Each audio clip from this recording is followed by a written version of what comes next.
The snow didn't just fall that afternoon, it hunted. It came in sideways off the ridgeline, driving hard and flat across the two-lane blacktop of Route 14, packing itself into every crack and hollow, erasing the yellow center line, burying the mile markers, turning the entire mountain pass into a single featureless wall of moving white. The kind of storm that didn't announce itself politely, the kind that arrived like a verdict. Reese Calloway had been walking for 4 hours before it got bad. She had left the house on County Road 9 before first light, climbing out the ground floor window of the bedroom they'd given her, the one with the broken latch and the smell of mildew that never fully went away, no matter how many times she scrubbed the baseboard with the half-empty bottle of bleach she kept under the bed. She hadn't packed much.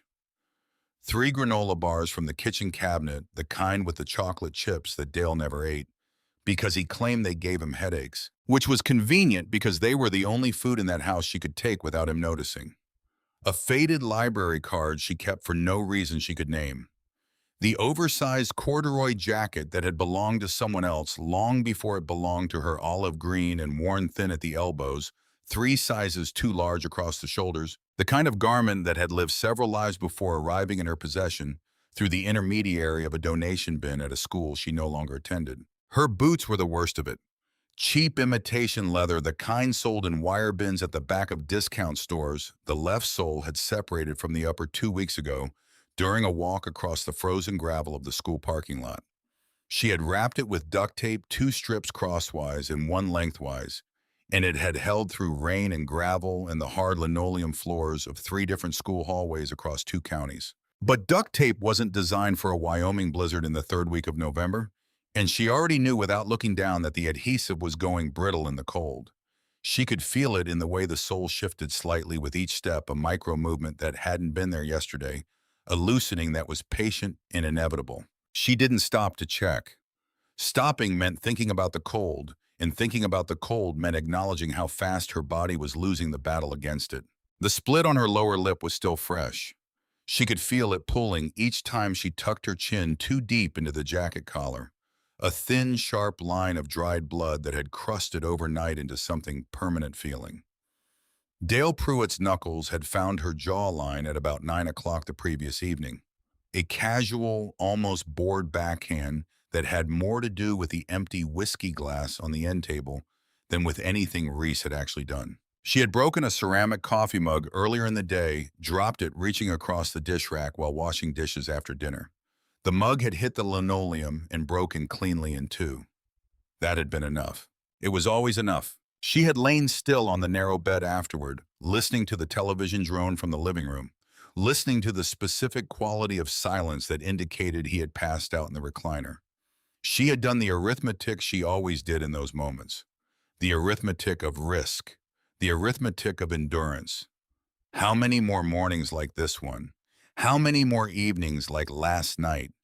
She had run the numbers before twice, and both times the system had caught her within 48 hours and returned her in the back seat of a county vehicle back to the same house, the same room, the same man who technically provided shelter and therefore technically qualified as a guardian under the definitions used by the state of Wyoming. This time she didn't run toward anything.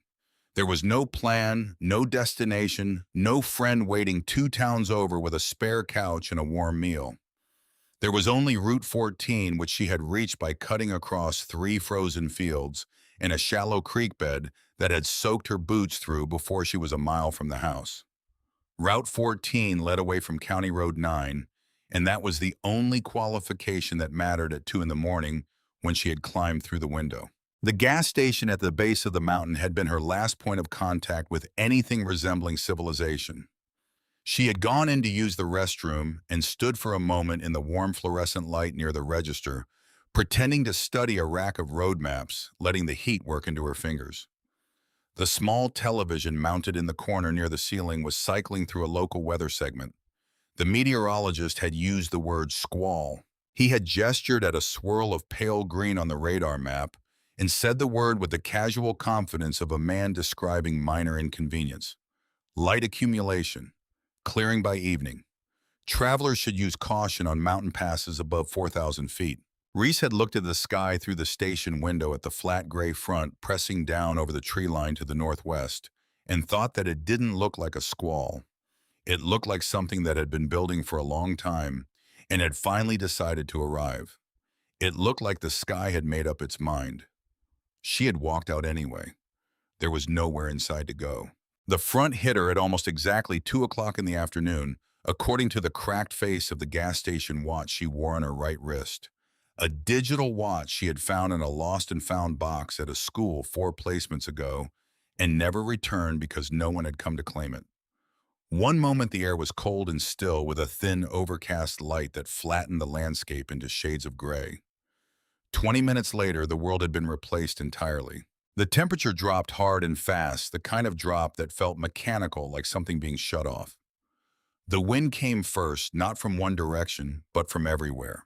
At once it seemed slamming against her chest and her back alternately as the gusts rolled through the mountain pass in competing currents. Then the snow horizontal and dense, tiny hard crystals that weren't so much falling as being fired arriving at her face with the specific sting of something that intended harm. Visibility collapsed, 50 feet, 20 feet, then barely enough to see the tree line on either side of the road, dark shapes looming and disappearing in the white, like suggestions of trees rather than actual trees. The duct tape on her left boot gave out somewhere around mile marker 14. She felt it go, the adhesive releasing in a stiff, crinkled strip, peeling away in the specific brittle manner of something that had been asked to do more than it was made for. The sole dropped away from the upper with a wet, defeated sound she felt more than heard through the howling wind. Cold slush packed itself directly against her cotton sock. Immediately the shock of it sharp enough to make her breath catch. Sharp enough that she actually stopped walking for 3 full seconds before the forward motion of survival reasserted itself. She shortened her stride to compensate, dragging the loose sole rather than lifting it, keeping the foot flat and low to prevent the remaining adhesive from tearing completely. It wasn't a solution. It was a postponement of the reckoning. But postponement was something Reese Calloway understood from the inside out. She kept her chin down and her shoulders rolled forward and she walked. She was thinking about nothing in particular. That was a skill she had developed over years of practice in difficult rooms, the ability to empty her mind of everything except the immediate mechanical task to reduce her existence down to a single repeating instruction. Next step, next step, next step. Don't think about the cold working its way up your left ankle with the deliberate patience of something that has nowhere else to be. Don't think about the granola bars that aren't going to be enough. Don't think about where you're sleeping tonight or whether the county will post a missing persons alert or whether Dale Pruitt will even bother calling it in, whether it's worth his effort to report the loss of something he didn't much value in the first place. Just take the next step. She was deep in that empty mechanical rhythm when the sound came. It reached her through the wind at an odd angle, muffled and heavy, arriving not as a sharp crack, but as a dull, compressive thud, the sound of substantial mass meeting substantial resistance at speed. It was followed immediately by a lighter, higher sound unmistakable even through the storm's noise. Shattering safety glass, the specific bright cascade of a windshield giving way. Reese stopped walking. The silence that followed wasn't silence at all. The wind was still screaming, the snow was still driving hard across the road. But underneath all of that, there was a void where additional sound should have been. No engine continuing, no horn, no voice calling out. Just the storm filling in the space where something had just gone violently and completely wrong, filling it in with the indifferent efficiency of a system that didn't distinguish between the dramatic and the mundane. She turned toward the right shoulder of the road. The embankment dropped away sharply, here a steep wooded pitch falling maybe 30 feet into thick timber before leveling into a drainage hollow she couldn't see from the road. Through the blowing snow, she could just make out the guardrail, a weathered steel barrier that ran along the shoulder in sections. One section was wrong. The near post leaned outward at an angle that hadn't been there before, wrenched from its footing by a passing force, and the beam between posts showed a fresh gouge in the galvanized metal bright silver against the old weathered gray. The kind of mark that gets left when several thousand pounds of moving vehicle glances off a fixed object at speed. She looked down along the embankment. There were tire tracks. Deep ones, the rear tires having spun hard enough to throw snow and gravel before the vehicle left the road, entirely digging channels that were already beginning to fill from the edges. The tracks dropped over the lip of the embankment and disappeared into the timber below. No taillights visible. No headlights cutting through the dark space between the trees. No engine sound rising from the hollow. Reese stood at the guardrail for 4 seconds. She counted them without meaning to, the way you count when your mind is running parallel processes, the surface mind counting while the deeper mind runs its calculations. In 10 minutes, the blowing snow would fill those tire tracks completely. Anyone driving past on Route 14 would see an unmarked shoulder and a dark tree line, and nothing else. Anyone driving past assumed the existence of other drivers, and she hadn't seen a vehicle on this road in over 2 hours. The storm had cleared the pass of traffic the way a hand sweeps crumbs off a table, clean and total and without particular intention. No one was going to find whatever was down there. No one except her. She thought about the cold. She thought about her left foot already soaking through the separated sole, already beginning the slow slide toward numbness that preceded the kind of real danger that ended conversations about other things. She thought about the distance to the nearest town and calculated roughly that she had perhaps another 2 hours of productive walking left in her body before the cold began making decisions for her. Every minute she spent on this embankment was a minute she was not spending walking toward shelter. She thought about all of that, and then she thought about something else entirely. She thought about what it felt like to be the person inside the wreck. She thought about what it felt like to be hurt and cold and alone in the dark, with the snow coming in through the broken windshield, and no sound except the wind waiting for a knock on the window that wasn't coming because nobody knew you were down there. Because the tire tracks were filling in, and the road was empty, and the storm had cleared all witnesses before you had even arrived. She had never been in a car wreck, but she knew that feeling from other rooms, other darknesses. She knew it from the inside of a locked bathroom door. She knew it from a porch in January. She knew it from the specific quality of being in a situation that was hurting you and not being able to make anyone understand that it was happening. Reese Calloway grabbed the bent guardrail post with both hands and swung herself over the edge. The embankment was steep and the snow was thigh-deep and loose, more air than substance. And she went down fast once her boots lost the edge of the road. Branches caught her jacket and her hair snagging and releasing in rapid sequence as she half slid, half scrambled down the pitch. A buried root caught her left boot and sent her sideways for a scrambling moment, her hands grabbing at branches that bent and snapped under her weight without providing real purchase. She hit the bottom of the drop in a controlled fall that was not very controlled, rolling into a stand of sagebrush that grabbed at her clothing from every direction. She pushed upright, her breath coming in fast, shallow bursts that steamed in the cold air. The smell hit her before she fully found her footing. Raw gasoline, Swedish and chemical. The smell of something that should be contained and isn't. Antifreeze, a different sweetness underneath the artificial fruitiness of ethylene glycol mixing with the cold air. And something else beneath both of those, a hot metal smell oil burning off an exposed engine block that had been running when it hit something it couldn't pass through. The smell of a machine that had been running and was now very wrong. She followed the smell through the timber, pushing through branches that unloaded their accumulated snow down the back of her collar with each contact. The cold water running down her spine was a new and unwelcome addition to her situation. 50 yards into the dark space between the ponderosa pines, she saw it. The SUV was an older model, a heavy-bodied Yukon built in the era when trucks were made to be substantial. It lay on its driver's side against the base of a ponderosa pine, with a trunk as wide as a large refrigerator, the bark on the impact side stripped completely away, and the raw yellow wood beneath shining pale in the storm's diffuse light. The impact had been direct, and the tree had won comprehensively. The driver's side roof was compressed inward, the metal folded and torn along lines that followed no engineering intention. The front end was demolished, the hood driven back toward the windshield, the engine block displaced sideways from its mounts. One rear wheel was still spinning very slowly in the air above her, a lazy, meaningless rotation that would stop on its own when it was ready. Reese waded through the drifts that had already begun building against the vehicle's underside, her breath loud in her own ears above the muffled wind. She reached the windshield. It was gone. The safety glass reduced to a constellation of small cubes scattered across the disturbed snow around the front of the vehicle.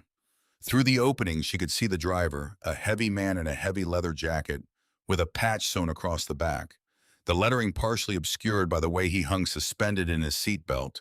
His body rotated 90 degrees by the vehicle's orientation. His head rested against the caved-in roof pillar at an angle that told her something important before her hands had a chance to confirm it.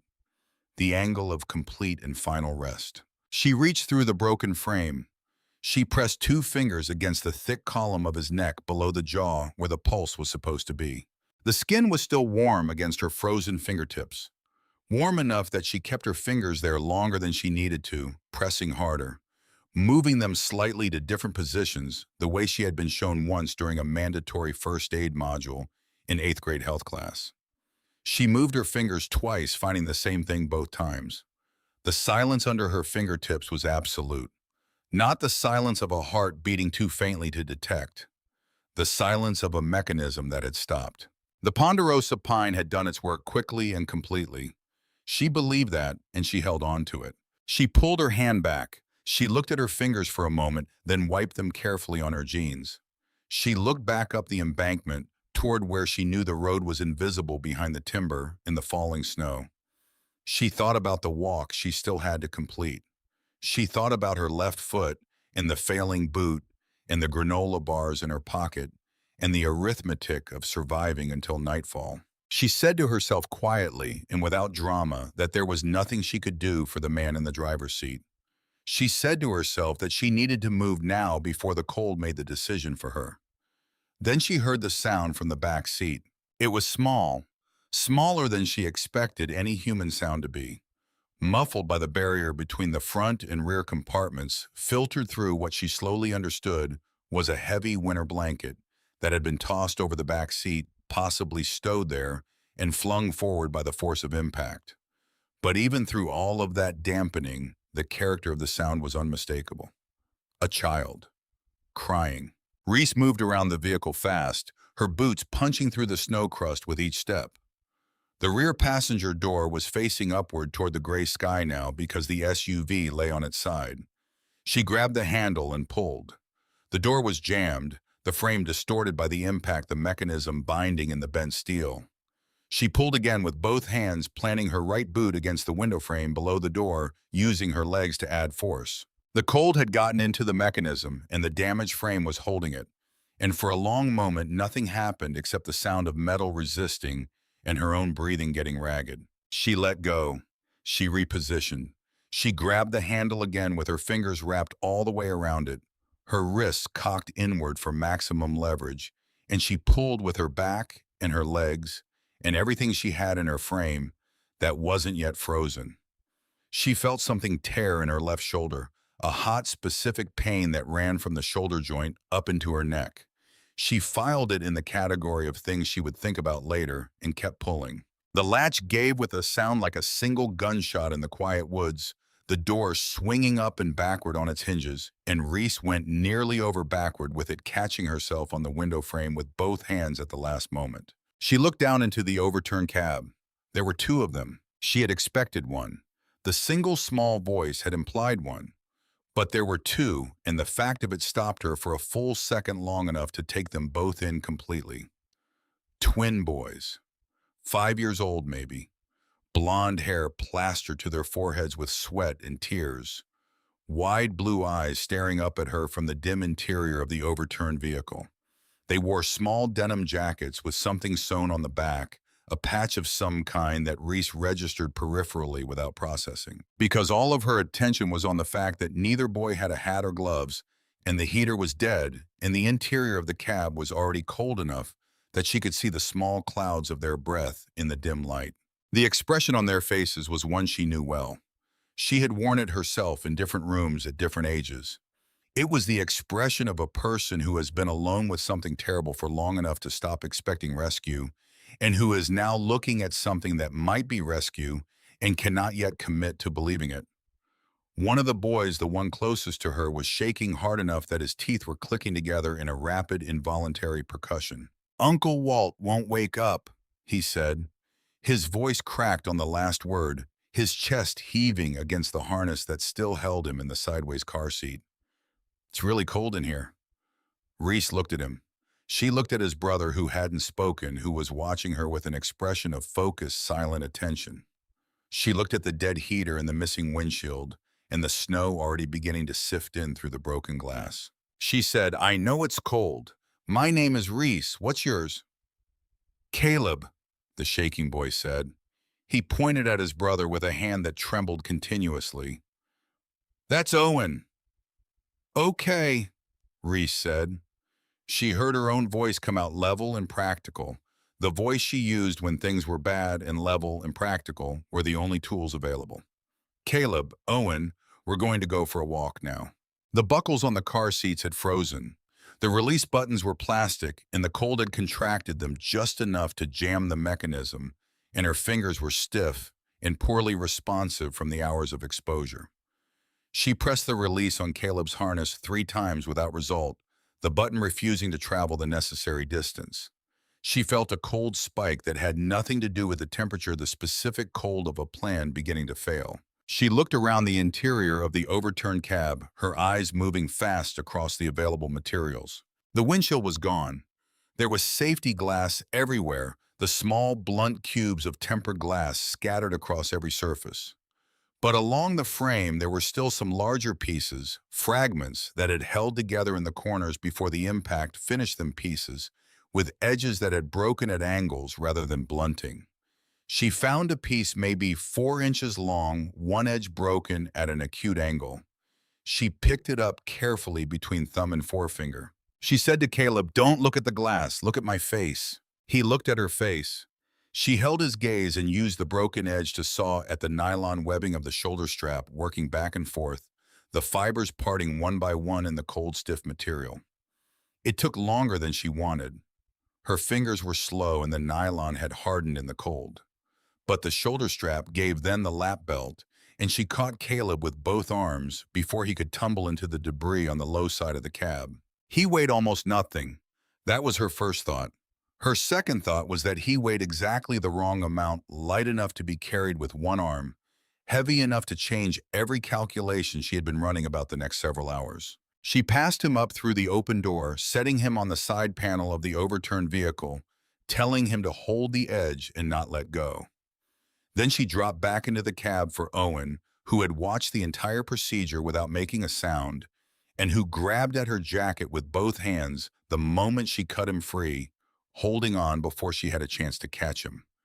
Both boys were out of the wreck and standing on the exposed underside of the overturned Yukon in under 4 minutes. They stood close together, holding each other by the sleeves of their denim jackets, in the specific way of people who need contact and have learned to take it laterally rather than ask for it directly.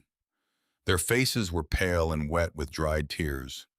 Caleb's lips were already showing the first faint wrong color at the corners, a blue undertone that hadn't been there when she first saw him. They were dressed for a ride in a heated car. They were not dressed for what was about to happen. Reese stripped off the corduroy jacket. The wind hit her thermal shirt immediately hard and specific, a cold that carried intent. She wrapped the jacket around Caleb, rolling the sleeves up to free his hands, buttoning it across his narrow chest. It swallowed him completely. He looked like a child wearing a costume of someone much older, which in certain lights was accurate. She dropped back into the cab one more time. She tore the heavy rubber floor mat from the rear floorboards, working it free from the retaining clips, bending it double to break it loose from the frozen carpet underneath.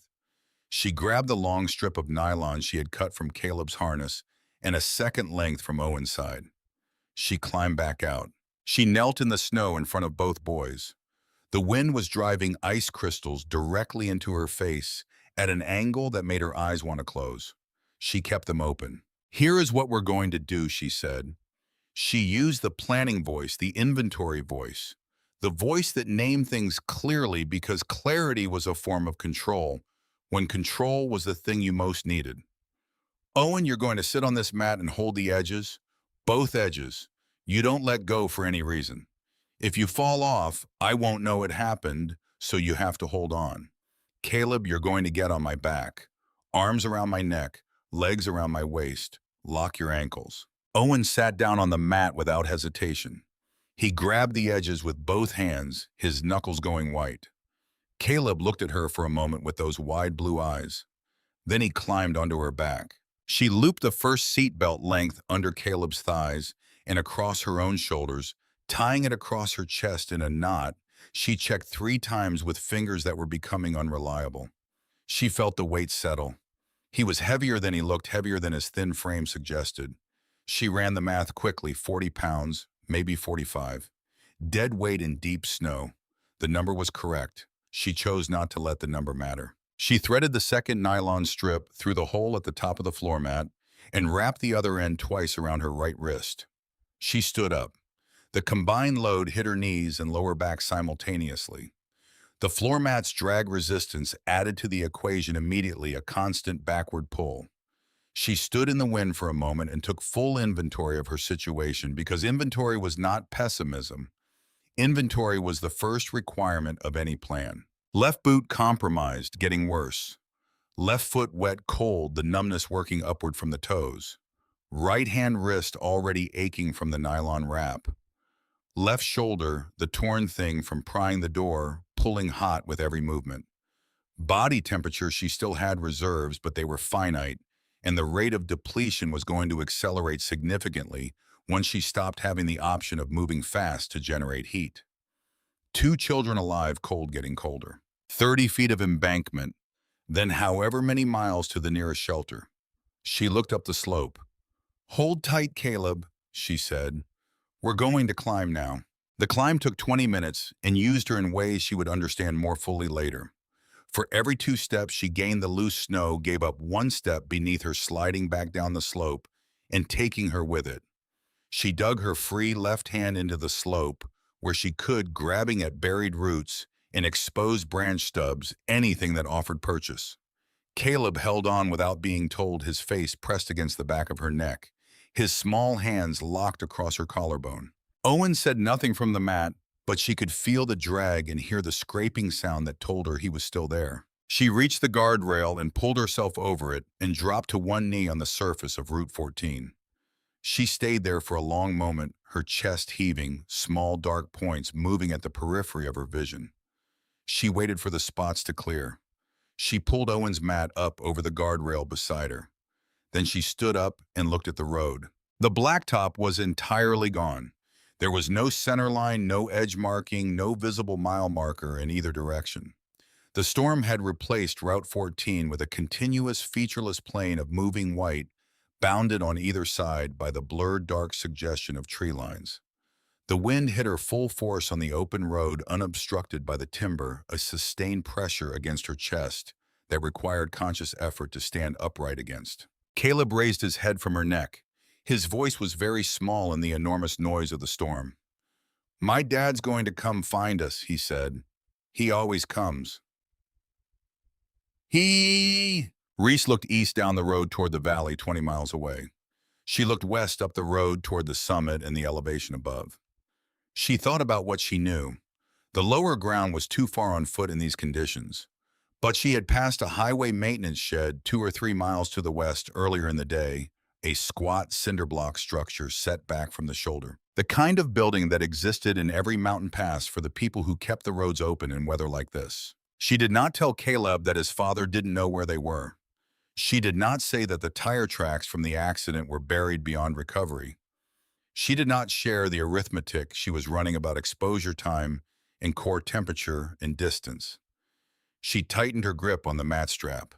She said, "Hold on tight, Caleb. We're going to walk until we find somewhere warm."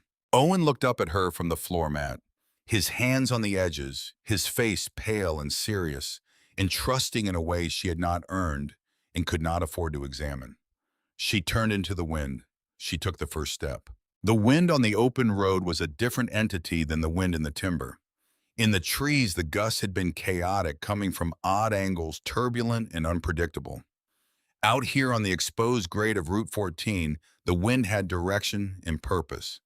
It came from the northwest in a sustained organized column, a solid force she had to lean into at a constant angle just to move forward.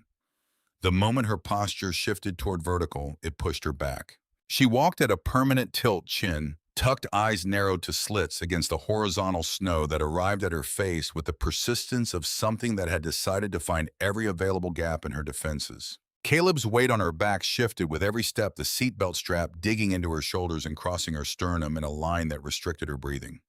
She was taking shallower breaths at a higher rate, her body compensating. She knew this was metabolically inefficient. She did not have a better option. Owen rode the floor mat without complaint for the first half mile.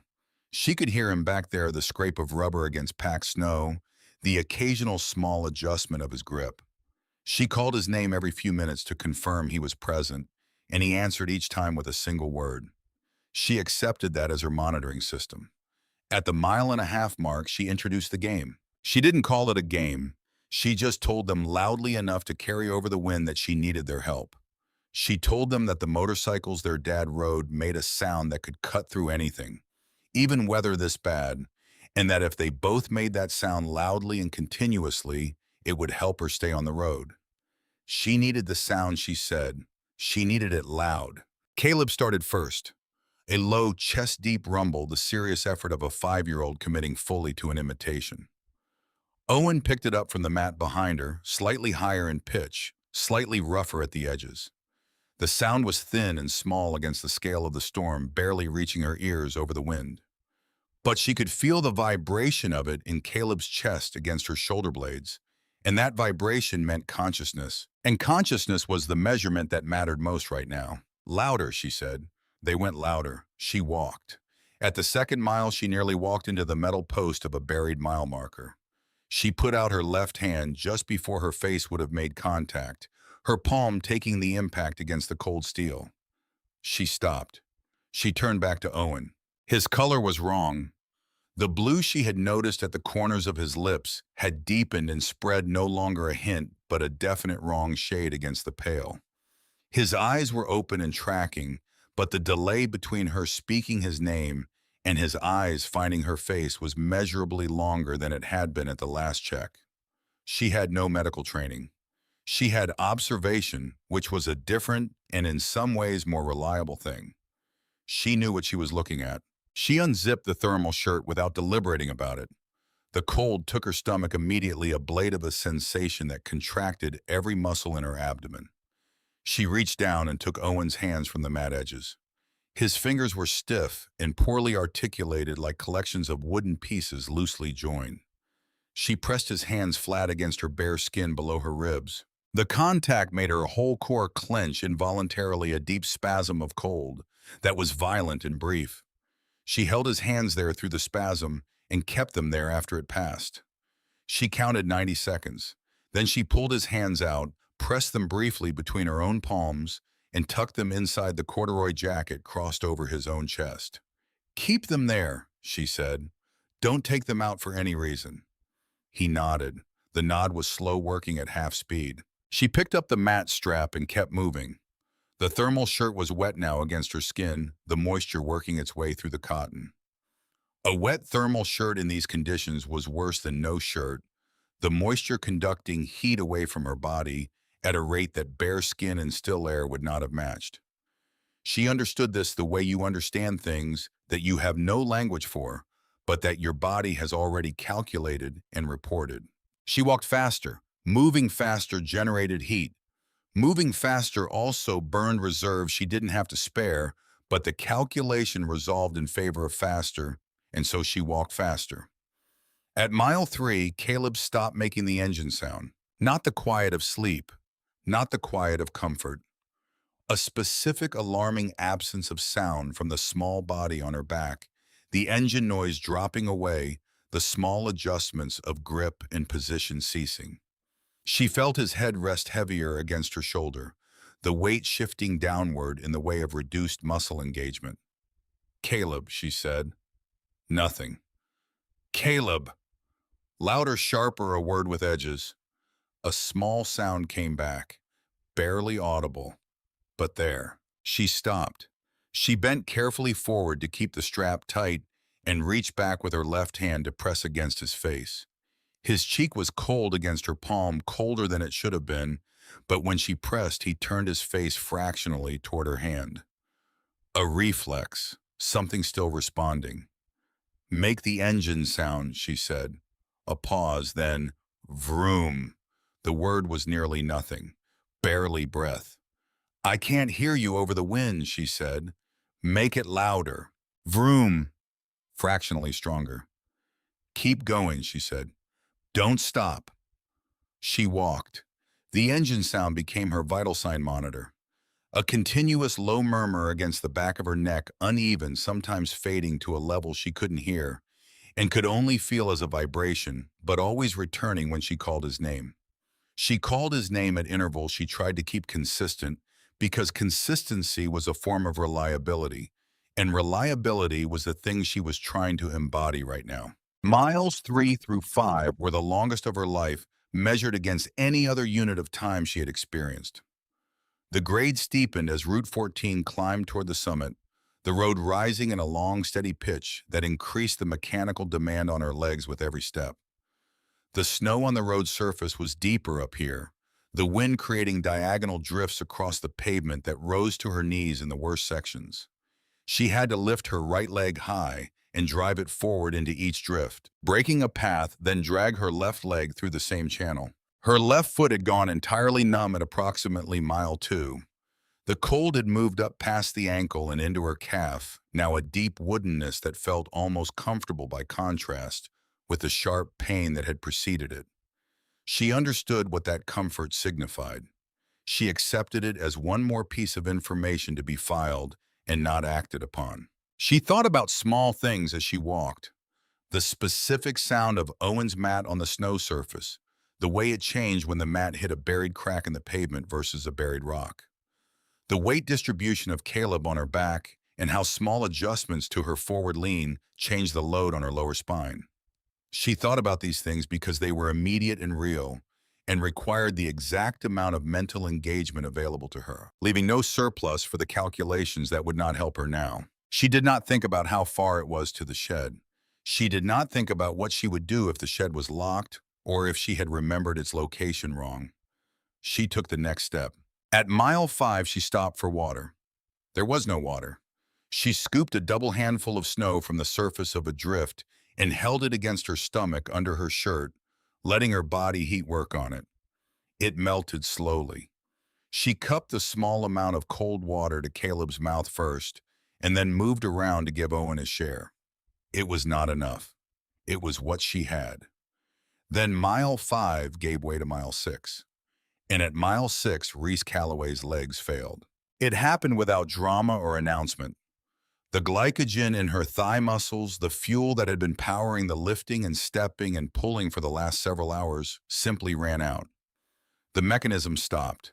Her knees bent and didn't unbend, folding her down into the snow with a slow, quiet inevitability that she barely had time to recognize before she was already kneeling. She landed on both knees. The impact jarred through her hips and spine, dulled by the cold. Caleb jerked against her back, startled, his grip tightening. The floor mat skidded forward on its strap, Owen's weight carrying it a few feet past her before the strap went taut. Reese knelt in the snow. The wind was lower down here, marginally. The drift she had fallen into surrounded her on 3 sides to waist height, and the reduction in wind exposure brought with it a reduction in the wind chill.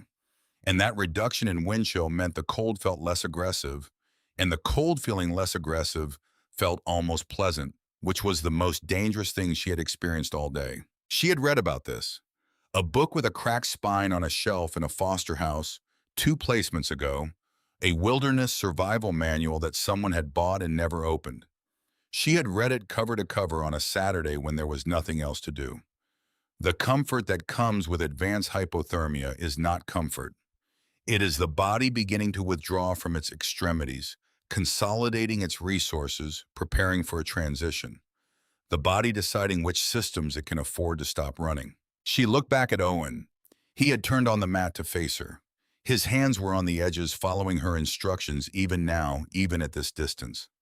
His face had gone past pale into the absence of color entirely, the skin a quality of white that suggested the blood had made a strategic decision to leave the surface.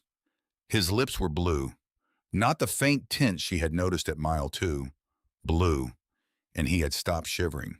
That was the fact that reached through everything else and pulled her back. Not the cold, not the pain, not the weight of exhaustion. The fact that Owen had stopped shivering, which meant his body had crossed a threshold that she understood from that cracked spine book, and from 3 nights locked on a porch in January when the thermometer had dropped to 11 degrees. When the shivering stops, the body has made a decision. It is not the decision she was going to let Owen's body make. He is going to die if I stay on my knees. That was the first thought, and it was sufficient. The rest followed on its own, the tire tracks buried under 3 feet of snow, the wreck invisible from the road, the complete absence of anyone who knew where to look. She was the only reason those boys were still breathing, which meant she had to keep breathing first, which meant she had to stand up. This was not a heroic thought. It was not the thought of someone deciding to be brave. It was the thought of a girl who had survived every previous hard thing in her life by understanding with cold clarity which of the available options led forward and which ones didn't. She pressed her left fist into the snow, found the frozen pavement beneath it, and pushed. Her thighs locked. The muscles fired and seized simultaneously, cramps rolling through the quadriceps in waves that made her jaw clench. She pushed through them, her vision going gray at the edges. She rose 1 inch, 2 inches. Her right knee found the pavement, and she drove through it, her legs straightening by slow increments, her body rising from the snow like something that had been buried and had decided not to stay buried. She stood up. The wind hit her like it had been waiting for her return to full height, a gust that rocked her forward onto her toes and back toward her heels before she found her balance. She leaned into it. She picked up the mat strap in her right hand, the nylon cutting into the raw skin of her wrist. With a precision she filed away. She took a step. At mile 7, she made the decision about the shirts. Her thermal had been wet since mile 2. Wet against her skin in this cold was an accelerating loss she couldn't sustain much longer. She also understood, without wanting to understand it, that Owen's color was not recovering, and that a child sitting still on a rubber mat was losing heat faster than she was even accounting for her exertion. The numbers were clear. She stopped. She unzipped the thermal shirt and pulled it off over her head in one motion. The cold took her bare torso immediately and completely. Not gradually. All at once, a full-body shock that registered somewhere below sensation in the nervous system itself, a system-wide alarm that she acknowledged and bypassed. She passed the thermal shirt back to Owen. His fingers were too slow and too stiff to manage it alone, so she pulled it over his head. Herself worked his arms through the sleeves, pulled the hem down as far as it would reach over the corduroy jacket. She was now wearing a thin white cotton undershirt, sleeveless, the kind sold 3 to a package. It provided essentially no thermal barrier. She could feel the wind on her shoulders through it as if it weren't there at all. She walked. The seatbelt strap on her right wrist had been cutting through the skin for approximately 2 miles. She became aware of it specifically at mile 7 because the cold reached the raw skin and the exposed nerve endings that were more alert than the rest of her forearm. She wound the strap 1 additional loop around her palm to shift the pressure point. The signal reduced from specific to general, and she put it with the other general signals and kept moving. Mile 8 arrived and passed. Then the long approach to mile 9, each step identical to the last in the technique required and completely different in what it cost. She saw the maintenance shed first as a shape in the blowing snow, a darker rectangle against the gray-white background that was too geometric, too deliberate to be natural. She angled toward it with the careful skepticism of someone who had been misled by hope before, who understood that hope in a blizzard could walk you into a snowbank while you were looking at a shape that turned out to be a large rock. It resolved as she got close. Cinder block walls, concrete gray frost packed into every joint and seam. A flat roof with 18 inches of snow across it. A single steel door facing the road set into the front wall, secured with a heavy cast iron hasp in an old padlock. A maintenance shed. Real. Solid. Present. Reese reached the door and stood in front of it for a long moment. She just breathed. The building's mass broke the wind slightly on this side, not enough to feel warm, but enough to feel less violent. She pressed her forehead against the steel of the door for 3 seconds. The cold of it was different from the wind's cold. Solid. Fixed. The cold of something that wasn't moving. Then she tried the handle. The padlock was cast iron, an older design with a shackle that curved down through the hasp and held the whole assembly closed. She pulled at it twice. It didn't yield. She had expected this, and it didn't change anything. She swept her left boot through the snow at the base of the door, searching. On the third pass, her boot hit something that didn't give the way snow gives. She reached down and worked her hand through the powder until she found it. A chunk of broken asphalt from a shoulder repair, angular and heavy, roughly the size of her doubled fist. She picked it up with both hands. She swung it against the padlock shackle.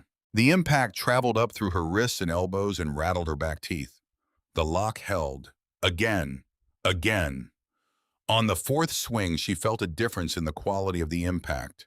A fractional change in the density of the sound, a suggestion that something inside the metal had shifted. She swung a fifth time with everything she had left, driving the chunk of asphalt into the shackle at the point where the previous strikes had concentrated their damage, and the shackle snapped. The sound it made was clean and high and final. The two halves of the broken shackle separated at the fatigue point, and the lock fell away from the hasp and disappeared into the snow. Reese dropped the asphalt. She pulled the hasp open and pushed the door. It scraped against the concrete floor inside with a sound that was the most significant sound she had heard in her 15 years. Not because it was musical or dramatic, because it meant that on the other side of this door was the absence of wind. The wind that had been working on her for the last 4 hours and 20 minutes had an end, and she had found it, and the door was open. She dragged Owen's mat through the door, first pulling it across the threshold and into the darkness. Then she stepped inside and pulled the door shut behind her, dropping the broken hasp back into place. Complete darkness. Complete. The wind was gone. She stood still in the dark and listened to the silence of it, which wasn't silence. There was still the muffled roar of the storm outside, and the sound of Caleb breathing on her back, and Owen shifting on the mat, and her own heartbeat doing something irregular that she noted without concern. But the wind was on the other side of a steel door, and that was a boundary that had not existed 60 seconds ago. She unbuckled the chest strap. She bent forward carefully, and Caleb slid from her back, his hands finding her arm in the dark, his feet finding the floor. She walked him 2 steps and sat him down against the wall. She found Owen in the dark by touch and lifted him off the mat and sat him next to his brother. She could not see either of their faces. She could hear them both breathing. She ran her hands across Owen's face in the dark, found his cheek and pressed her palm flat. Cold. Very cold. But when she moved her thumb to the hinge of his jaw and pressed, he turned toward her hand. Still present. Still deciding to be present. She sat down on the floor in front of both boys. She pulled the corduroy jacket back off Caleb's shoulders, working by feel. She was down to the sleeveless undershirt. She stripped it off. Her back made contact with the cinder block wall, and the cold of it against her bare skin was a shock she absorbed without sound. She pulled both boys against her chest simultaneously, one on each side. Their cold entered her immediately, a two-way transfer that ran in the wrong direction for the first 30 seconds, their stored cold leaching into her before the differential began to work in the intended direction. She could feel the architecture of their rib cages against her skin, Caleb's heartbeat against her left forearm, rapid and faint. Owen gradually, and then more steadily, beginning to shiver against her right side. The shivering was the best thing she had felt all day. The shivering was the body deciding to fight. She pulled the corduroy jacket around all three of them, the fabric reaching approximately nowhere near sufficient coverage. She pulled the rubber floor mat across their legs. She curved her upper body over them, creating the smallest possible exposed surface area, her chin resting on the top of Caleb's head. From somewhere near her collarbone, Caleb's voice came up small and exhausted and still trying. Vroom, he said. It was barely a whisper. It was a question. Vroom, Reese said into the dark. Keep the engines running, Caleb. Don't let them stop. She felt both boys stir at the sound of her voice. She felt the small warmth of their breath rising against her neck. She felt her body pouring itself into them degree by degree, the heat she had generated through 4 hours of brutal exertion now flowing outward into the two small bodies pressed against her skin. Her eyes closed. She did not choose to close them. They close the way a door closes when the mechanism reaches the end of its range. She registered this as information. She understood what it meant. She did not have the remaining capacity to override it. She thought, stay awake. The thought was correct. She knew the thought was correct. She could not make it matter enough to act on it. She thought with the last functional piece of her mind that someone needed to know two boys were in a maintenance shed on Route 14. She thought about the convoy that Caleb believed was coming. She thought about a father who was out there somewhere not knowing where to look. She thought about 3 feet of snow covering the only evidence that anything had happened on this mountain today. Then she stopped thinking. The cold dark of the shed took her completely. The only sound in the world was the faint, fading engine rumble of two exhausted children pressed against the last warmth she had left to give. 60 miles south of Route 14 in the valley where the storm was bad, but not yet lethal, the Malone Charter compound sat behind its chain-link fence with the lights on in every window. Decker Malone had not sat down in 45 minutes. He stood at the far end of the main room with his phone in his right hand and his left hand flat on the pool table surface, not for support, but for the grounding contact of something solid beneath his palm. The compound's main room held 30 men, all of them in the particular stillness of people who are waiting for direction. Pool cues propped against walls, bottles set down and not picked back up. The low conversations that had been running all evening had stopped when Decker had slammed his phone against the bar top 20 minutes ago, and the crack of the impact had moved through the room like a physical command. Walt Briggs had picked up Caleb and Owen from their mother's house at noon exactly. Decker had confirmed the time with Sarah by phone. The drive from Sarah's house to the compound was 2 hours under normal conditions. It had been 5 hours and 22 minutes since noon.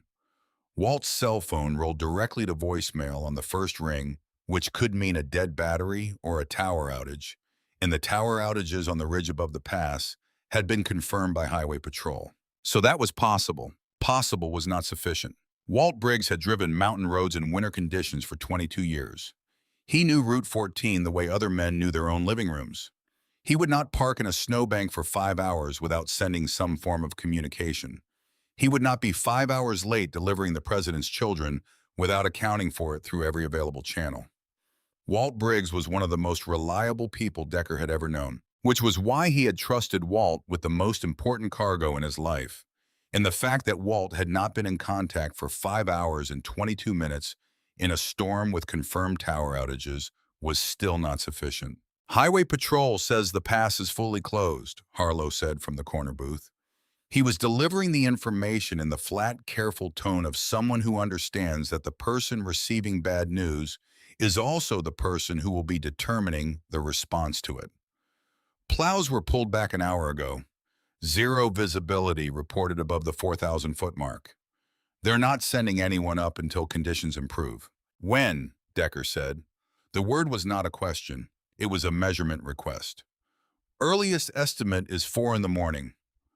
Decker looked at the clock above the bar. The second hand made a sound he had never noticed before tonight, a deliberate mechanical tick that was indifferent to the fact that 4 in the morning was 9 hours away. They have snowcats, he said. Not deployed, the storm moved faster than the models predicted. They're following protocol. A pause. The protocol exists for the safety of the crews. My sons are on that mountain, Decker said. He said it quietly, not to the room, not to Harlow specifically. He said it the way you state a fixed coordinate when you are navigating a reference point from which all directions are measured. Then he put the phone in his jacket pocket and looked at Sutter, who was already standing near the door with his insulated gloves in one hand. Chains on the dually trucks, Decker said. Harlow radio every charter within 200 miles. Anyone with a four-wheel drive, a snowcat, or a heavy truck. Route 14. We start at the base of the mountain and we drive until we find them or the road stops us. If the road stops the trucks, we walk. No one in the room argued. No one suggested waiting or offered a counterpoint about road conditions or raised the question of liability.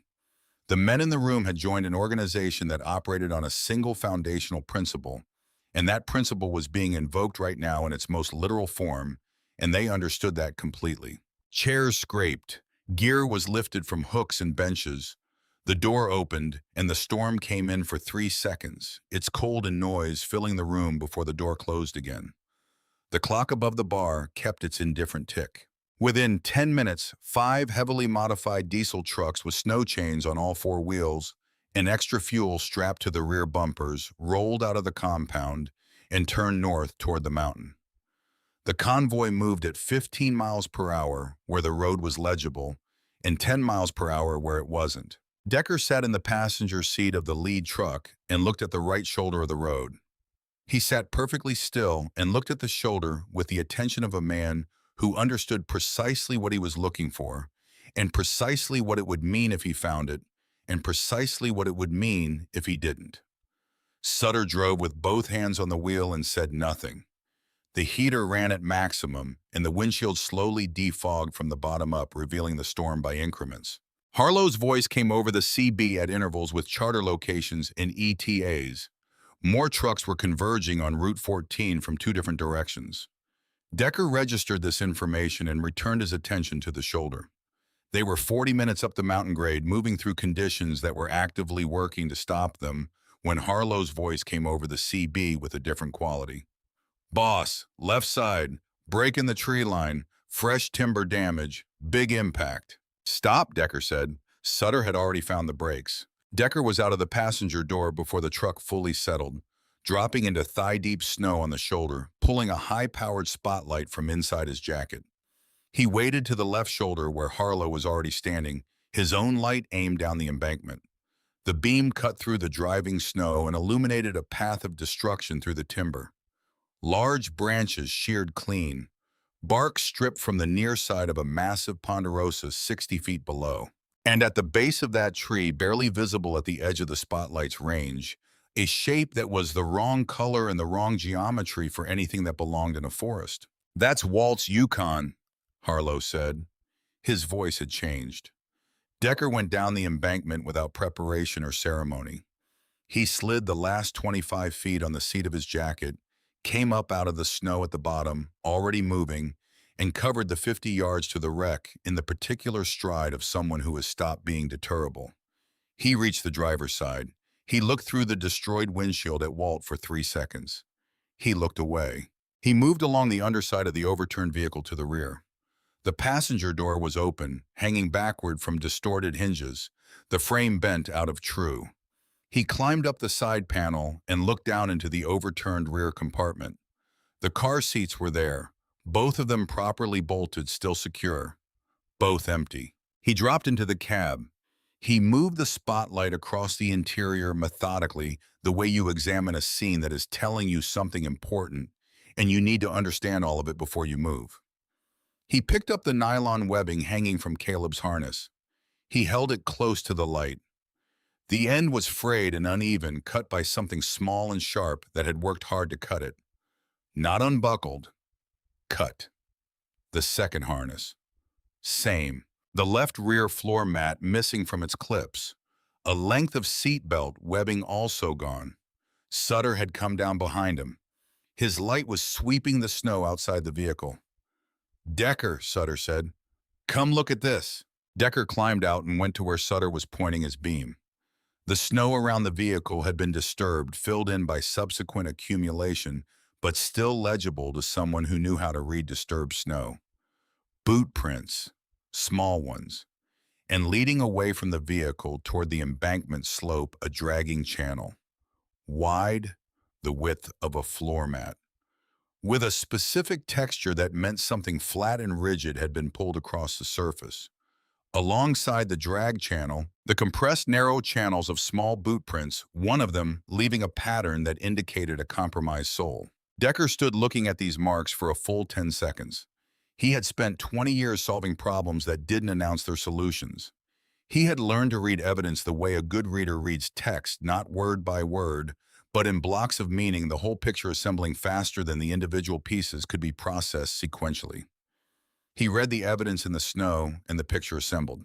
Someone small had come down this embankment. Someone small had cut his sons out of their harnesses with something improvised. Someone small had taken the floor mat and some seatbelt webbing and had gone back up the slope with two children and no resources in a full Wyoming blizzard. "These are a child's boot prints," Sutter said. He was not speculating. He was confirming what both of them were looking at. "These are not adult prints." Decker looked at the drag channel. He looked at the boot print alongside it.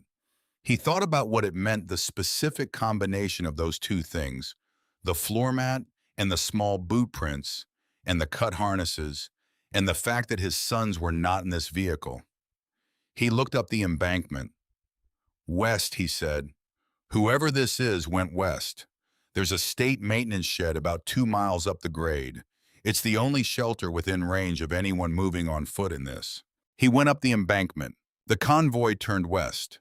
The men got out of the trucks and walked ahead of the lead vehicle in a line spread across the width of the road, spotlights sweeping the shoulders in overlapping arcs. The snow on the blacktop was knee-deep. The wind was still working. Decker walked in the center of the line and looked at the right shoulder with the attention of someone who understood that what he was looking for was small and covered and had been sitting in the cold for a long time. A mile and a half above the Yukon's location, the spotlight of the man on the far right edge of the search line caught a shape set back from the shoulder. Square walls, flat roof, the geometry of human construction in the middle of wilderness. Decker covered the distance between himself and the shed in 8 strides. The snow in front of the door had been disturbed, pushed aside in the specific pattern of someone who had stood in this exact spot and worked at something with both hands. The hasp on the door was open. On the ground below it in the snow, 2 halves of a cast iron padlock, the shackle snapped at a fracture point that showed the bright silver of fresh metal. Beside the door, half buried a chunk of broken asphalt. Decker took 1 step back from the door. He raised his right boot and drove it into the steel at the point just above the floor. The door banged open against the inside wall with a sound like a heavy book dropped on a hard floor. He went in. 5 spotlights followed him through the door. For a moment, they showed only the concrete walls and floor and the pallets of road salt stacked against the far wall and the rusted equipment stored along the sides. Then the beams converged on the back corner. Decker crossed the shed in 4 strides and dropped to his knees on the concrete. He moved the corduroy jacket first. It was laid over a shape in the corner, a shape that was 2 small bodies pressed against a third larger body, all of them tucked together in the specific configuration of conservation. The body on the outside had its back to the wall and its arms around the smaller 2 curved over them in the posture of final, complete, fully spent protection. He looked at the boys first. That was not a choice. It was what happened. Caleb's eyes opened slowly in the harsh convergence of the spotlight beams. Blue eyes finding the light, finding the face above it, finding his father's face. "Dad," he said. The word was barely sound. It was the size of a grain of sand and the weight of everything. Owen stirred on the other side of the protective curve of the girl's body. A small sound somewhere between a breath and a word, and then his eyes opened too. "They're breathing," Sutter said from behind Decker. His voice was doing something it didn't normally do. "Both of them, they're both breathing." Decker lifted Caleb from the corner and pressed his son against his chest. The leather of his jacket closed around the child's small, cold body. Harlow reached past him and lifted Owen, already pulling off his own lined coat to wrap the boy in it. Decker turned back to the girl. She was 15, maybe less. She was lying on her back against the concrete now that the 2 boys had been lifted away, her arms still positioned where they had been holding the children, not yet aware that the children were gone. Her torso was bare, the sleeveless undershirt gone, or never there. her skin a blue-white that Decker knew from cold, but had not seen on a living person, or not on one who had stayed living much longer than this. Her right wrist was the color and texture of raw meat where the nylon strap had worked through the skin. Her left foot was exposed, the boot destroyed the skin from ankle to toes, the wrong color, a dark and damaged wrong that he recognized. Her chest was still. Sutter said, "She's not breathing." Decker handed Caleb to the man next to him. He knelt beside the girl and pressed 2 fingers against the side of her neck below the jawline. The cold of her skin was the cold of stone, the cold of a surface that has been absorbing winter for a long time. He held his fingers there, and he waited. One beat, faint, slow, irregular, present. Like a voice speaking from a very long distance, saying something that couldn't be fully heard, but couldn't be dismissed either. "She has a pulse," he said. He looked at her face. The bruise on her jawline had deepened into a full purple, the layered colors of an injury at least 24 hours old. The split in her lip was crusted with dried blood.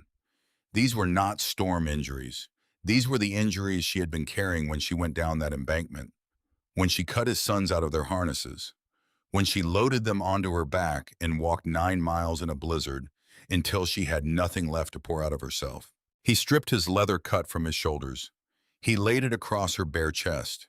He slid his arms under her shoulders and beneath her knees, and he lifted her from the concrete floor with the careful, specific gentleness of someone handling something that has already paid more than it should have been asked to pay. "Heat the lead truck," he said, "all the way, right now."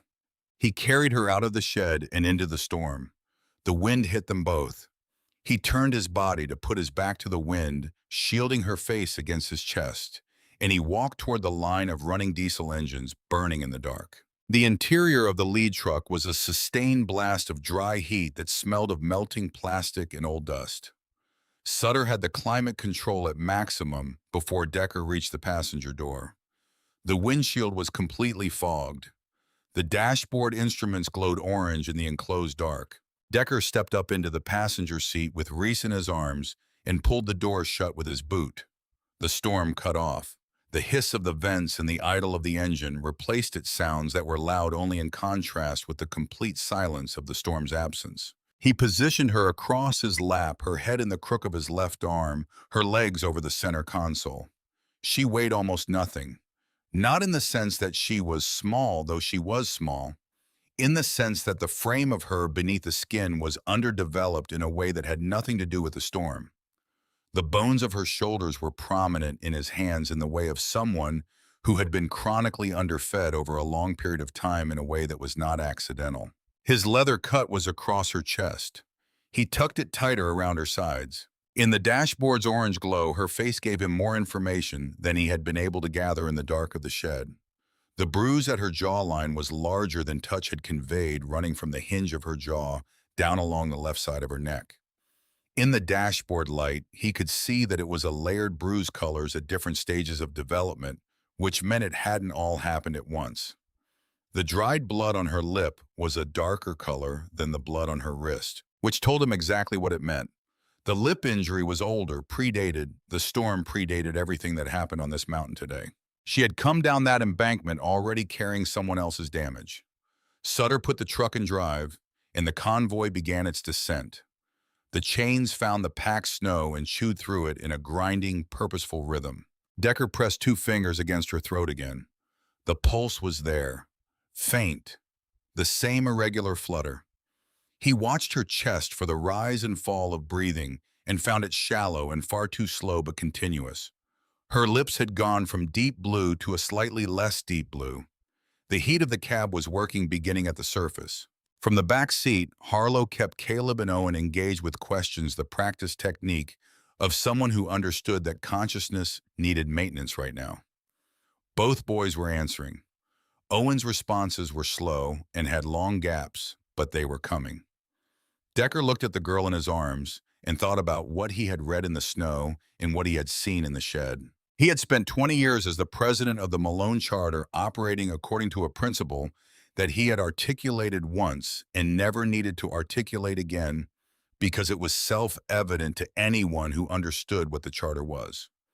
You don't leave your own behind. That was the whole principle. Simple enough to say in 6 words, complex enough to spend a lifetime working out the implications of. This girl was not his own. She had no connection to the charter. She had no history with any member. She was a 15-year-old runaway from somewhere on County Road 9 who had happened to be on Route 14 at 2 in the afternoon when a Yukon left the road. She had no claim on the principle that governed how the Malone charter operated. And she had given his sons her last available degree of warmth. She had stripped the clothing from her own body in a Wyoming blizzard to keep 2 strangers alive. She had made that calculation, and then she had made it again, and then she had made it a final time when she stripped the last shirt from her back in a maintenance shed in the dark. He watched her chest rise and fall and thought about the principle and what it meant in its most complete form. Not the version of the principle that was convenient, the full version. The thinking resolved into a decision, not an announcement, not a plan that needed to be stated. A decision already made at the level below, language solid and quiet and complete. The hospital lights appeared in the windshield at 7:32. The sodium yellow of the parking lot flooding through the snow-covered glass as Sutter came down off the grade and found the valley floor road. "Call ahead," Decker said. "Severe hypothermia unresponsive. Frostbite left lower extremity. Tell them trauma bay's ready." Sutter drove the truck directly into the ambulance bay. He stopped with the front grille 2 feet from the sliding glass emergency room doors. Decker stepped down from the passenger door with Reese in his arms before the engine had fully settled. The cold outside was brief. The sliding doors were already opening, someone inside having seen the headlights come in hard and fast. He walked into the emergency room's white light and said without raising his voice that he needed a trauma team. The room organized itself around that request with the speed of people who had trained for it. A doctor in blue scrubs came from behind the triage desk at a controlled run with a gurney beside him. Decker laid Reese onto the mattress, keeping his hands under her shoulders and knees until the nurses had their hands on her. Then he stepped back. The team worked with clipped, specific efficiency. IV line into the back of her right hand. Warming apparatus inflated around her torso. Monitor leads attached. The doctor whose badge said Thatcher called out numbers and abbreviations in the quick, flat tone of acute care, and Decker translated enough to understand that her core temperature was critically low and that her heart was doing something that required immediate intervention. The gurney moved down the corridor at a near run. The double doors swung shut. Decker stood in the center of the emergency room and looked at the closed doors. He stood there without moving. Then he turned and went back out through the sliding doors to where Sutter was lifting Caleb down from the truck, and Decker took his son and held him with both arms against his chest, and Caleb put his face against his father's neck and breathed. And Decker stood in the ambulance bay with the tail end of the storm moving thin and cold across the parking lot and held his son and let the thinking stop for a while. The waiting room operated on its own time. Not slow, not fast. A different measurement, entirely granular and deliberate each minute, aware of being watched and arriving anyway. Decker sat in a plastic chair that had been designed for a different body type and occupied it completely. He had been in it for a long time. He had left it 3 times, twice to visit Caleb and Owen in the pediatric wing, once to stand in the parking lot with a cup of coffee in the pre-dawn cold and look at the Wyoming sky after the storm had passed, the specific hard blue of a sky that has been scrubbed clean and doesn't apologize for what it cost. The pediatric report had been delivered by a young doctor with tired eyes who chose her words carefully. Mild hypothermia resolved. Frostnip on the ears and fingers, no lasting damage expected. Mild shock improving steadily. Both boys were awake and eating crackers from a paper bowl and asking with the persistence of 5-year-olds for a person named Reese. Owen had asked twice. Caleb had asked 4 times and then told the nurse that Reese was the one who made the engine noise game and that she had walked a really long way and she might be tired. Decker had said yes and held his sons and looked at them for a long time. He had gone back to the waiting room. Harlow arrived at the 2-hour mark with 2 styrofoam cups of coffee from the vending machine in the corridor.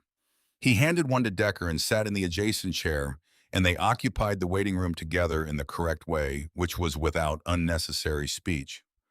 State troopers went back up with a recovery crew. Harlow said after a while. For Walt. Decker held his cup. They did an investigation at the scene. Harlow wrapped both hands around his own cup. The warmth of it seemed important to him. The lead investigator has been doing accident work for 16 years. He called me because he couldn't reach you. He said he needed to tell someone what he found down there because he wasn't sure anyone would believe it in a report. A pause. The drag channel from the wreck to the road. The boot prints. He measured the channel width and confirmed it was a floor mat with the weight of a child on it. He calculated the elevation gain between the wreck site and the road surface. He found where she went over the embankment on the descent and where she came back up. Another pause. She climbed 30 feet of loose snow slope with your son on her back and his brother on a mat behind her, in deteriorating visibility, with a boot that had no sole. Decker looked at his coffee. She had nothing, Harlow said. He wasn't performing the information. He was reporting it with the flatness of someone who had already processed it and arrived at something he couldn't fully articulate. No gear, no working phone, no knowledge of whose children they were or whether anyone was looking for them. The trooper said wind chill was in the single digits by the time she would have reached the shed. She was in a sleeveless undershirt. He stopped. She gave them everything on her body. Literally every layer. I know, Decker said.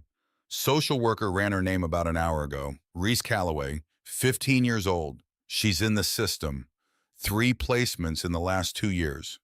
Current placement was Dale Pruitt on County Road 9. Harlow set his cup down.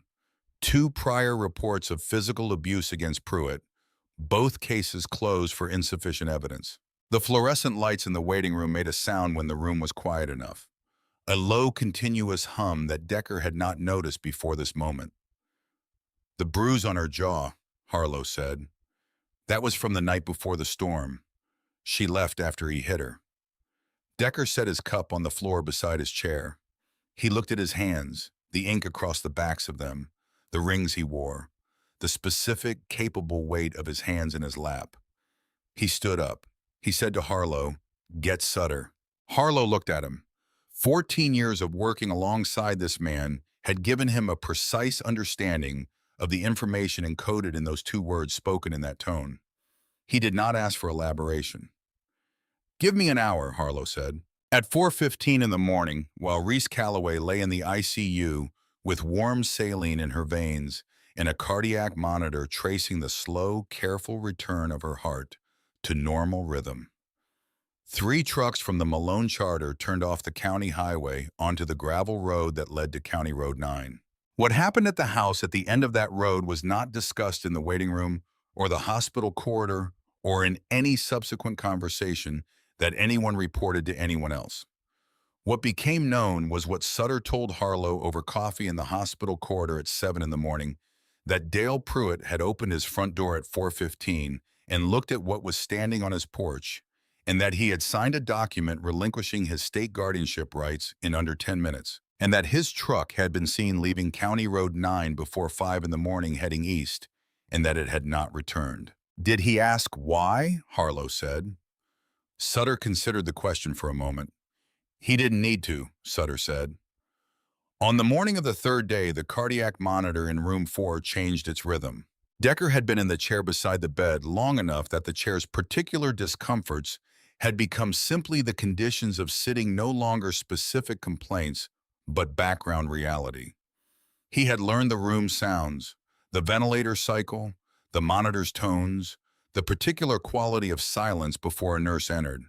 He had spoken once to Dr. Thatcher in the corridor outside the ICU, a conversation that had given him the information he needed and that he had been carrying since. Thatcher was a compact man of 60 who delivered medical information the way an experienced mechanic describes an engine problem, without drama and without false reassurance, with the respect of someone who believes accuracy is the most useful gift available. He had told Decker that Reese's core temperature on arrival had been 81 degrees Fahrenheit, that she had been in the terminal stage of hypothermic shock, that her heart had been running a ventricular arrhythmia that, without intervention, resolved within minutes to hours into cardiac arrest, that they had corrected the arrhythmia, That active internal rewarming had brought her core temperature to 95 degrees, that she was breathing on her own. He had described the foot. Grade 4 frostbite, the deepest classification damage extending through all tissue layers. They were administering vasodilators to attempt restoration of blood flow to the affected structures. The possibility of partial amputation remained.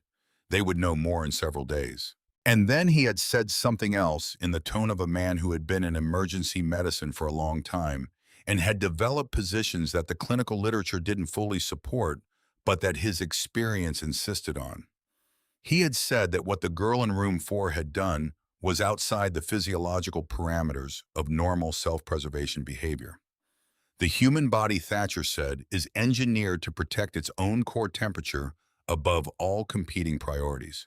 It will sacrifice the peripheral tissues in the extremities and the surface systems in any order necessary to keep the core intact. What Reese had done was the deliberate reversal of that process.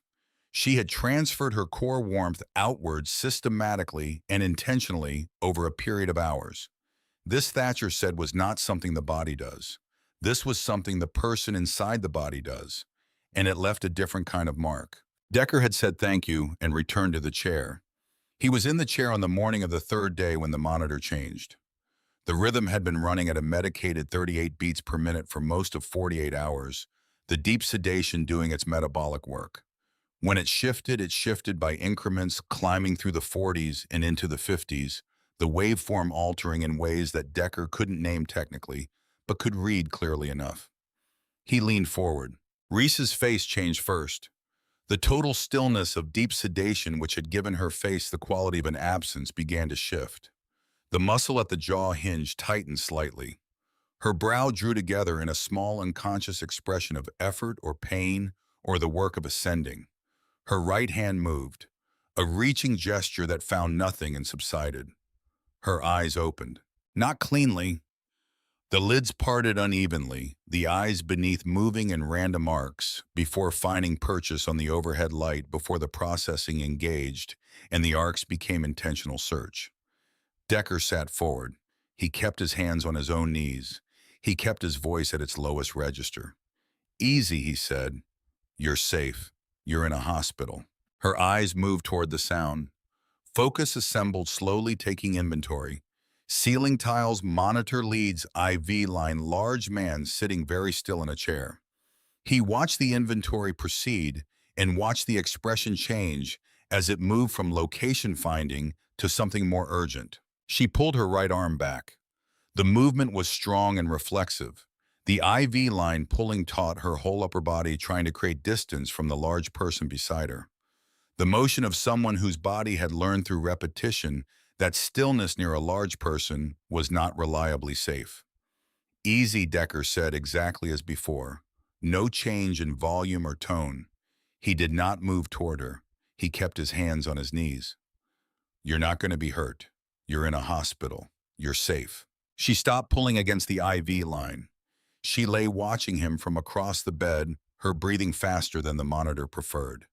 Then she said in a voice so depleted it barely carried across the small distance between them. Caleb.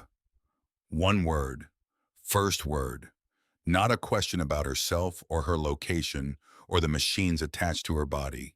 His son's name. Down the hall, Decker said.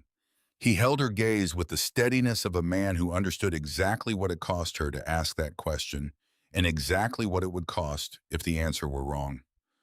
Both of them. 0-2. They're going home tomorrow. The breath she released was not a normal exhalation. It was the release of something that had been held at high pressure for a very long time, a deflation that changed the physical shape of her. In the bed, her shoulders and jaw and chest all arriving at a different position, a position that was not braced. She closed her eyes. Not the closing of unconsciousness, the closing of someone who has received the one essential piece of information and can now allow their body to stop running toward it. Her lips moved. Decker leaned forward slightly. Vroom, she said, barely breath. A private word addressed to no one in the room and to two boys down the hall who couldn't hear it, and to the necessity of engines that keep running even when the fuel is almost gone. We made it. The engines are still running. He sat with what that word meant for a moment and did not examine it too closely. She rested. She didn't sleep, but she didn't speak either. The monitor ran its steady improving rhythm. The morning light came through the edges of the horizontal blinds in thin bright lines across the linoleum. After a while, she turned her head on the pillow and looked at the ceiling with the unfocused attention of someone running an internal accounting. Then she spoke without looking at him. "I don't have anywhere to go," she said. The words carried the flatness of logistical fact. Not self-pity, not a request. The clean statement of a real condition that needed to be acknowledged before anything else could be built on top of it. "You can tell the county people I'm okay. I'll figure something out." He looked at her profile. The bruise on her jaw in the morning light was fully developed now, the outer edges going yellow in the way of healing, the center still deep. The topography of someone else's choices preserved on her skin. "The social worker ran your name," he said. She closed her eyes, a different kind of closing. "I'm not going back there," she said. "I'll leave before my foot heals. I've done it before." "You're not going back," he said. She opened her eyes and looked at him. He held the look and let the words carry what they needed to carry without adding anything to them. "Some of my brothers visited that house 2 nights ago," he said. "They had a conversation with the man who lived there. He signed a document giving up his placement rights." He paused. "He also left the state. He won't be coming back." She looked at him for a long time. He watched the disbelief, then the testing, then the slow and careful arrival of belief. The kind of belief that comes in through the back door in people who have learned the front door leads to disappointment. "Why?" she said. Not a full question. A question containing many questions, all of them versions of the same thing.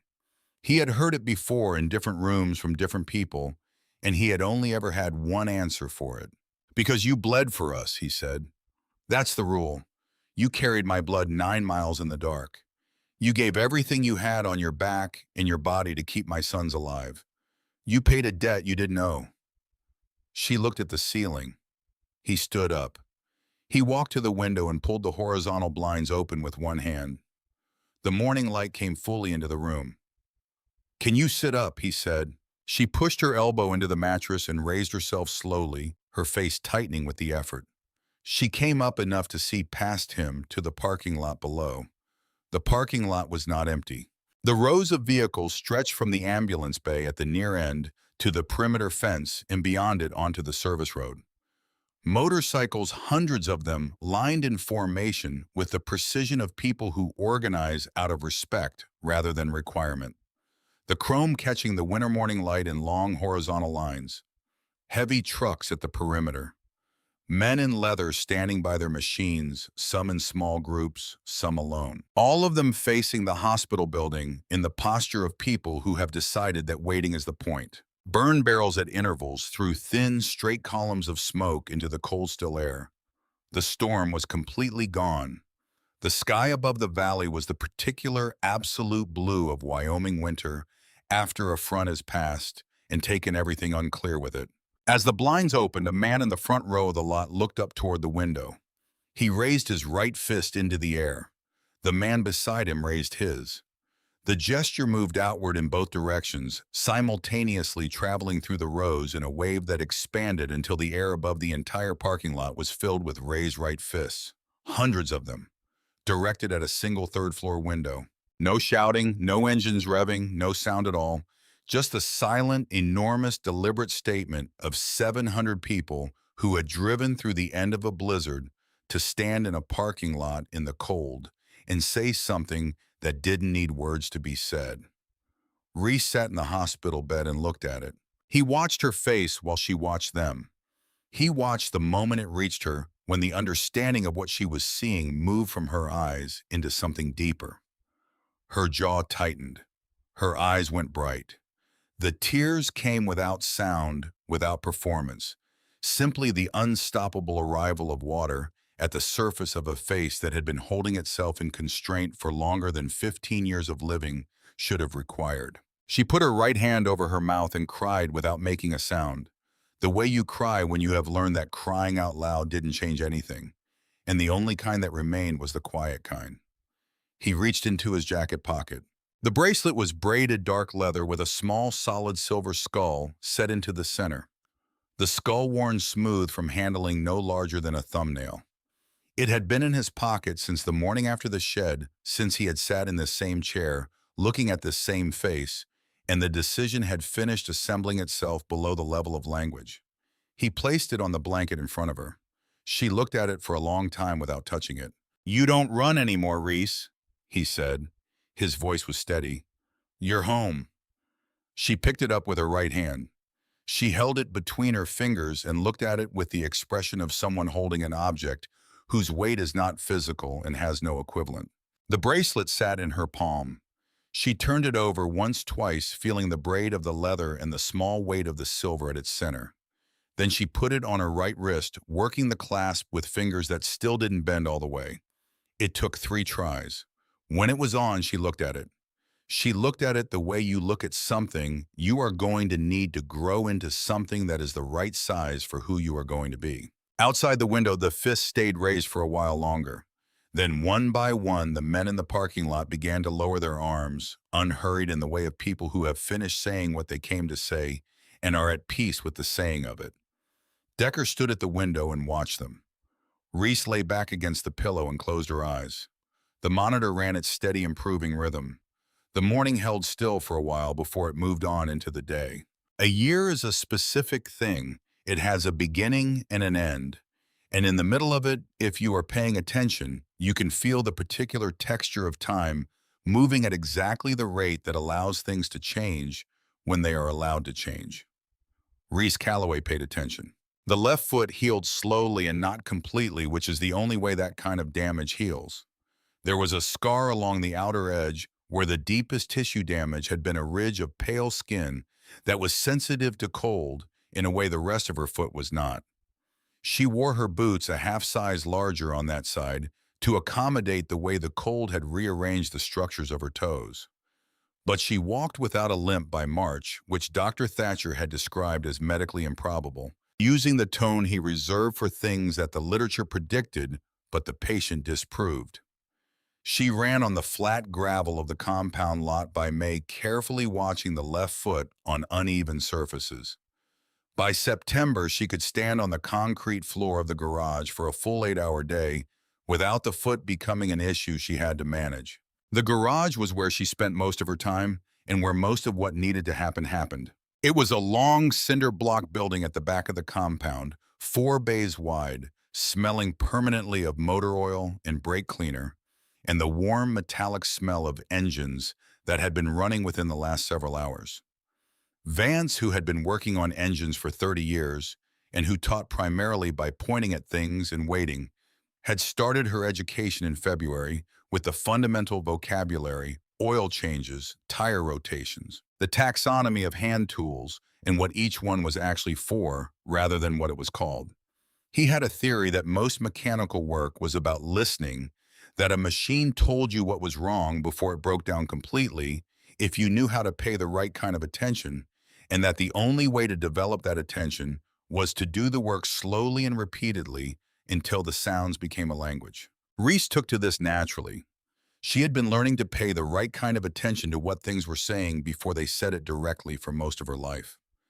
The skills transferred. By summer, she was doing brake jobs without supervision, the diagnosis and the replacement, and the road test all her own. By the end of August, she was diagnosing electrical faults, which Vance considered the true benchmark, because electrical faults required listening to absence rather than presence, silence rather than sound, which was a harder thing to teach than anything mechanical. She was good at listening to absence. She had been learning that in different rooms for years. Caleb and Owen came to the garage after school on Tuesdays and Thursdays. This had started as an occasional visit, Decker dropping them off while he handled compound business, and had become over several months a routine as established as any other part of the compound's rhythms. On the Tuesdays, she ran late. She could sometimes hear them before she saw them, their voices coming through the side door 30 seconds ahead of them, arguing about something that was completely serious and fully resolved by the time they came through the door. Caleb established himself on the red toolbox beside the lift when she was working on elevated vehicles. He watched from above with the careful attention of someone building an inventory, and he asked questions continuously. What does that do? Why is that part that color? What happens if you put it back without tightening it all the way? And she answered each question with a real answer, not a simplified version, not a deflection. He was 5. He could handle real answers if you chose the words with care. Owen was quieter. He had always been quieter than his brother, which was not a deficit, but a different mode of engagement.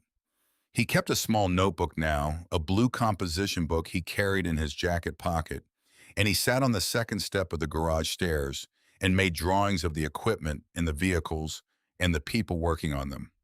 He showed her the drawings sometimes without comment, just held the notebook up so she could see the page. And she made a point of looking at them carefully and saying something specific rather than something general. I like how you got the angle of the lift arm. You got the shadow right on the fender. He would take the notebook back and add something to the drawing, a small adjustment toward accuracy. She lived in the room above the compound's main building. It had been a storage space and was now a room with a window that faced south toward the valley floor and a wood stove in the corner that she had learned to bank correctly before the first hard frost of the following November. Her possessions were few, and she kept them organized the way people keep their possessions when they have learned that having few things is not a deprivation if the things you have are the right ones. She had the braided leather bracelet on her right wrist every day. She had 3 photographs framed that Decker's wife Mara had given her. Mara had returned from her sisters in Nevada in December and had taken to Reese with the direct, unsentimental warmth of a woman who had already decided her position before arriving and didn't require additional information to confirm it. The first photograph was Caleb and Owen asleep in the back seat of the compound truck, taken sometime in spring. Their heads angled toward each other in the way of people who have been sleeping side by side for as long as they can remember.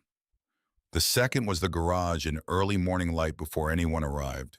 The lift arms raised the quality of the light at that hour, making the empty garage look like something that was waiting for the day to start.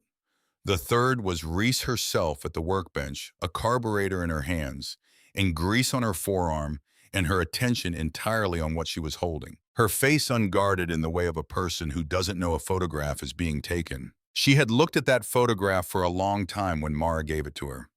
She had looked at the face in it and worked on understanding it as the face of a person who existed in a specific place and was known by the people in that place and was not in the process of leaving. That understanding was coming. It was taking the time it needed to arrive, which was the only speed at which real things arrived. The first hard snow the following November came on a Tuesday. She was finishing a timing belt replacement on a charter member's truck. Her hands inside the engine bay, the work requiring a specific kind of focused patience, because a timing belt installation done incorrectly is a problem that announces itself destructively and without warning. The light in the garage changed at about 3 in the afternoon, going flat and gray in the way that preceded weather. And through the high windows near the roofline, she could see the first flakes moving horizontal against the darkening tree line to the north. She watched the snow for a moment. She always watched it now, the first snow of each season, with the specific attention she gave to the things in her life that had changed her. Not fear, something closer to acknowledgement. The recognition of a force that had been in a direct conversation with her and that she carried evidence of in the scar along the outer edge of her left foot, and in the particular quality of her attention when the temperature dropped and the sky went the specific gray that preceded a front. She wiped her hands on the shop rag and reached for the timing belt tensioner. The side door opened. She thought it was Caleb and Owen. Tuesday was their day, and she was already beginning to shape the explanation of the timing belt into vocabulary appropriate for 5-year-olds, which was not dramatically different from regular vocabulary if you selected the words with precision. But the footsteps were wrong. Single set, not two, and carrying a quality she parsed before she turned around, heavier than a 5-year-old, lighter than it should have been, the particular footfall of someone trying to take up as little sonic space as possible. She turned around. A boy, 12 years old, maybe 13, in a gray zip-up hoodie that had not been designed with November in Wyoming in mind. No hat. Sneakers with laces that had broken and been knotted and broken again at the knot. He had stopped just inside the door and positioned himself against the wall in the way that she recognized from the inside, the way of making yourself small against a vertical surface, because small tends to draw less. His eyes were on the floor, not the floor of someone who is shy or uncertain in the ordinary way, the floor of someone who has practiced directing their gaze downward because direct eye contact has historically not been predictably safe. She recognized that practice from the inside too. She set down the tensioner. She walked across the garage floor, her boots making their sound on the concrete, and she did the thing that someone had done for her in a cold, dark room in a building off Route 14. The thing that had mattered more than anything that came after it. She crouched down in front of him, bringing herself below his eye level, removing herself from the position of height. She waited. He looked up. His eyes were dark brown and tired in the specific way of tiredness that has nothing to do with sleep, a tiredness that lives deeper than the surface, the tiredness of someone who has been managing a difficult situation for longer than they should have been asked to manage it. She knew that tiredness. She knew it as well as she knew the temperature of something she had already held in her hands. "Hey," she said, "what's your name?" He looked at her with the guarded assessment of someone calculating whether the question was safe to answer, which is a calculation that no 12-year-old should be practiced at, but some of them are. Then he told her. She nodded. She stood and walked to the wall heater and turned it up and pulled the spare stool from under the workbench and set it next to the heater close enough that the warmth would reach it directly. "Come sit down," she said. "It's cold out there." He crossed the garage floor and sat on the stool. He pulled his knees up and wrapped his arms around them, making himself compact in the way of people who conserve warmth and space simultaneously. She went back to the timing belt. She worked with her back at an angle toward him, which she had learned was less confrontational than facing someone directly when they were still deciding whether the inside was safe. And she said without turning around that he didn't have to talk if he didn't want to. She said the heater took a few minutes to really get going. She said there was food in the main building, and she could take him there whenever he wanted, or they could just stay here a while. She heard him shift on the stool. She heard him let out a long, slow breath, the kind of breath a person releases when they have been holding it for a long time and have decided tentatively that this might be a place where it was permissible to stop holding it. She kept working. Outside the high windows of the garage, the snow came down in the flat gray light of a Wyoming November. The same mountains, in the same pass, in the same sky that had been present at the beginning of all of this. And beneath them, a garage with a heater running and two people in it, one of them working on an engine with careful hands, the other sitting on a stool near the warmth, both of them present in the same room in the same moment, which was the whole thing. That was the whole thing. She had walked 9 miles in the dark to learn what it meant to not look away from what needed to be seen. She was still learning it. She would keep learning it. In garages and in corridors and in every cold doorway where a person was standing who needed someone to crouch down and ask their name and wait. Family doesn't always begin with blood. Sometimes it begins with a decision made in a blizzard by a person who had nothing except the knowledge of what it cost to be left in the dark. Sometimes it echoes forward in the way that real things echo, not losing itself with distance, but finding new surfaces, new rooms, new cold children at new doors. Sometimes it begins again every time someone decides not to look away.